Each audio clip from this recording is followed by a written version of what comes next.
You all know one thing that Donald Trump is not a very big fan of multilateral diplomacy. वो हमेशा से America first को लेकर आगे बढ़ना चाहते हैं, बट हो सकता है कि इस आगे बढ़ने के क्रम में बहुत सारे जो फ्रेंडली नेशंस हैं अमेरिका से दूर हट जाए।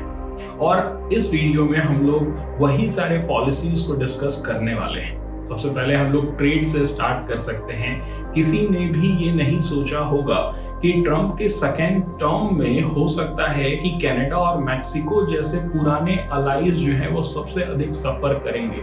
25% का ट्रेड बैरियर लगाने वाला है ट्रंप को ऑन दीज कंट्रीज, ये पुराने अलाइज के ऊपर। यहाँ तक कि ताइवान जैसे स्ट्रैटेजिक पार्टनर को भी नहीं छोड़ा जा रहा है। उसकी भी जो सेमीकंडक्टर इंडस्ट्रीज हैं उसके ऊपर भी ट्रेड बैरियर हाई किया जाएगा। हमें पता था कि चाइना के साथ जो ट्रेड वार है यूएसए का वो बढ़ेगा, बट इन रियलिटी जो ट्रेड है चाइना और यूएसए के बीच में वो डिक्लाइन कर रहा है, जिसकी वजह से चाइना को उतना सफर नहीं करना पड़ेगा। बट जो कनाडा है और जो मैक्सिको है ये सबसे अधिक सफर करेंगे, क्योंकि जब यहाँ से माल यूएसए आएगा और उसके ऊपर 25% का टैक्स लगेगा, तो जो कंपनियां यहाँ पर वर्क कर रही हैं उनके लिए सबसे इजी ये होगा कि इन कंट्रीज में वो वाइंड अप करके यूएसए में ही वो अपना पूरा कारोबार करें, जिससे कि उनका जो टैक्स है वो बचेगा और USA is the main market for them. तो बिकॉज ऑफ दैट ऐसा कहा जा सकता है कि यूएसए अपने सबसे पुराने एलाइज को ही धोखा दे रहे हैं। The USA is acting like a Kattappa. Now from trade policies, let's move toward the mass deportation gambit of Trump. जो ट्रंप ने मास डिपोर्टेशन स्टार्ट किया है उसके वजह से जो सेंट्रल अमेरिकन कंट्रीज हैं, जो साउथ अमेरिकन नेशंस हैं, वो काफी ज्यादा नाराज हैं। इवन कुछ कंट्रीज ने तो डायरेक्टली ये कन्फ्रंट किया है यूएसए से, उनके प्रेसिडेंट हेड ऑफ स्टेट आकर के स्टेटमेंट दिए। इवन कोलंबिया जैसा कंट्री जिसमें कि अमेरिका भेज रहा था अपने C-17 ग्लोब मास्टर प्लेन से इमिग्रेंट्स को, उसे उतरने तक नहीं दिया, और जिसके वजह से एक diplomatic stand of type start हो गया इन दोनों कंट्रीज के बीच में।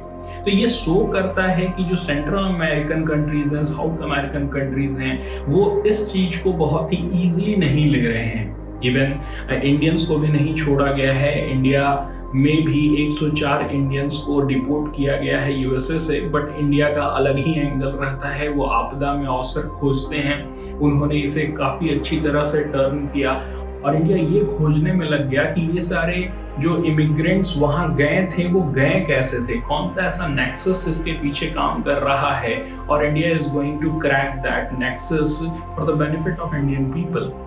नाउ फ्रॉम मास डिपोर्टेशन हम लोग मूव करते हैं यूएसए की जो पॉलिसी है मिलिट्री एक्सपेंशन की। यूएसए कभी कभी कहता है कि वो कनाडा को 51st स्टेट बनाना चाहता है। पनामा का जो पनामा कैनल का जोन है उसे फिर से रीऑक्युपाई करना चाहता है। वो ग्रीनलैंड को कब्जा करना चाहता है। वो गल्फ ऑफ मैक्सिको को अमेरिकन गल्फ नाम देना चाहता है। ये सब कुछ नहीं है, बल्कि एक स्टेप है टुवर्ड द मिलिट्री एक्सपेंशन। वो चाहता है कि जो आर्कटिक सर्कल का जो रीजन है जहां पर रशिया और चाइना का प्रभुत्व बढ़ रहा है, वहां पर कनाडा और ग्रीनलैंड के जरिए अपना प्रभुत्व बढ़ाए। वहां के जो ऑयल एंड गैस के रिजर्व्स हैं उसके ऊपर इसका कब्जा रहे। पनामा कैनाल को वो अपने अंडर ला करके जो वहां से ट्रेड होता है, क्योंकि ऑफ कोर्स अमेरिका का जो ट्रेड है, जो ईस्ट और वेस्ट रीजन में जो दूरियां हैं उसको कम करने के लिए पनामा कैनाल का यूज होता है। उसमें जो टैरिफ रखती हैं उसके ऊपर उसका कंट्रोल हो। दैट्स व्हाई वो चाहता है कि पनामा को कंट्रोल करे। और यहाँ पर एक बात तो समझ में आ रही है कि जब यूएसए ये कह रहा है कि वो नए नए टेरिटरी को एक्वायर करेगा, ऐसा हो ही नहीं सकता है कि जो टेरिटरी उसे वापस करना है कुछ कंट्रीज को वो वापस करेगा। मैं बात कर रहा हूँ डियागो गार्सिया आइलैंड का, जो कि मॉरिशस को लौटाने के लिए इंटरनेशनल कोर्ट ने कहा है। सो ऑफ कोर्स वो तो होने से रहा, क्योंकि अमेरिका यानी डोनाल्ड ट्रंप अभी उस राह पर चल रहे हैं जिसमें कि वो और सारे लैंड को ऑक्युपाई करना चाहते हैं। सो ये सारे पॉलिसीज से हमें ये तो समझ में आ रहा है कि बहुत सारे कंट्रीज दूर जा रहे हैं। इवन यूरोप के जो कंट्रीज हैं वो भी थोड़ा सा डिस्टेंस अपने आप को करना चाहेंगे ट्रम्प से। अगर हम लोग यूक्रेन से ही स्टार्ट करें तो हम लोग समझ सकते हैं कि एक तरफ जहां पुतिन बात ही नहीं करना चाहते हैं ट्रम्प से, वहीं पर यूक्रेन के साथ जो भी डिफेंस डील थी, जो भी डिफेंस एड अमेरिका सप्लाई करता था, उसे पूरी तरह से ट्रम्प ने फ्रीज कर दिया है। इट शोज वन थिंग कि जो पॉलिसी है ट्रम्प का वो डिसाइसिव नहीं है पुतिन को लेकर के, रशिया को लेकर के, यूक्रेन के मैटर में। Apart from that, European Union के most of the countries NATO के भी पार्ट हैं। ट्रम्प का ये कहना है कि जो भी नाटो एलाइज हैं उन्हें अपने जीडीपी का 5% नाटो में देना पड़ेगा, अपना डिफेंस एक्सपेंडिचर को बढ़ाना पड़ेगा।